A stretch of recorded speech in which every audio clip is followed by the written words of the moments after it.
Необходимо следить за состоянием колокольни, подвески колокольни. We have to make sure that technically all the set is tight, the bolts are all in place. Колокол почистить, просто помыть теплой водой нужно.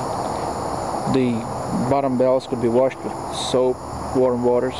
Если оборвется трос, то можно заменить трос. If one of the strings get caught, we can replace it. Make sure everything is tight and in place.